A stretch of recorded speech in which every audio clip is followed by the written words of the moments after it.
तो नमस्कार किसान भाइयों, आज हम बात करने वाले हैं गेहूं की खेती के बारे में। किसान भाइयों, हमारे कई किसानों को देखा हुआ जिनकी फसल में पानी लगाते ही पीली पड़ जाती है, और कुछ किसानों की फसल ऐसी है कि उनका दूसरा पानी लगने वाला है लेकिन अभी भी हरी भरी और बढ़िया एकदम मस्त चल रही है।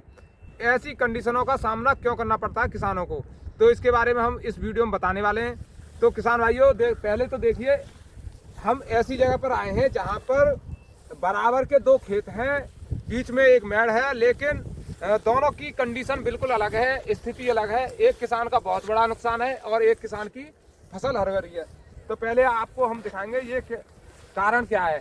देखिए, पहले ये खेत है जिसमें मैं खड़ा हूँ, अब ये बिल्कुल पीली पड़ चुकी है, लेकिन मेरे सामने ये खेत है, उसमें फसल बिल्कुल हरी भरी और एकदम काली है।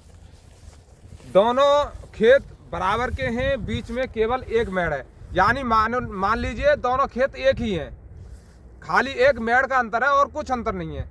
तो ऐसी कंडीशन क्यों बनती है, मैं इसमें बात करूंगा। और पहले पीले वाले खेत की बात कर लेते हैं। तो किसान भाइयों, इस खेत में गेहूं पीला पड़ गया है। सबसे बड़ा कारण तो ये है कि खेत में ज़्यादा मात्रा में पानी दिया गया है, क्योंकि इस खेत में चौड़ी चौड़ी मेड़ हैं और क्यारी भी बड़ी बड़ी हैं, जिसके चलते पानी ज़्यादा लगा और कंडीशन ऐसी बनी कि खेत पीला पड़ गया।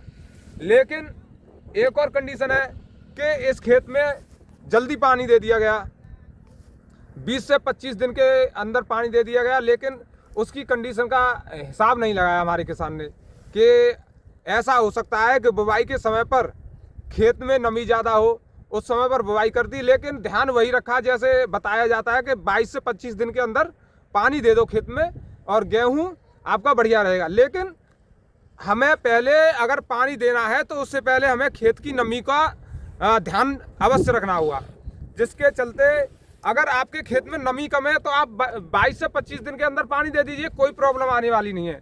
अगर खेत में नमी ज़्यादा है तो आप खेत की कंडीशन को देखिए, उसको देखिए, हाथ से टटोल के देखिए, अगर नमी ज़्यादा है तो उसे 30 दिन के बाद भरें, तो किसान भाइयों के सामने इस दिक्कत का सामना नहीं करना पड़ेगा। वहीं इस खेत को आप देख सकते हैं, इस खेत में छोटी छोटी क्यारियां हैं, उसके बाद भी इस खेत को लगभग 30 दिनों के बाद भरा गया है, और जिसकी वजह से फसल अभी भी हरी भरी है और खेत एकदम बढ़िया जिसमें हम चल पा रहे हैं। और जिस वजह से अभी खेत में हम मान के चले, इसमें अब अगर खाद और सल्फर वगैरह का यूज किया जाएगा तो एकदम से बढ़कर आएगी। वहीं जो पीला खेत पड़ा हुआ है उसकी बात करें तो उसमें खाद और सल्फर जो है, जिंक है, उसका उपयोग अच्छी मात्रा में करना पड़ेगा, यानी डबल डोज देनी पड़ेगी, तब वो फसल उठकर आएगी। उसमें भी हमारे किसान भाई की फसल आगे तक कमज़ोर रहेगी। तो किसान भाइयों, हम किसानों से अनुरोध करेंगे कि भैया फसल में पानी कंडीशन के हिसाब से दें, और अगर ऐसी अवस्था बनती है तो उसमें यूरिया, सल्फर और जिंक का भरपूर मात्रा में उपयोग करें, जिससे फसल में सुधार हो सके। तो ऐसी जानकारी के लिए हमारे चैनल को सब्सक्राइब करें, लाइक करें। धन्यवाद।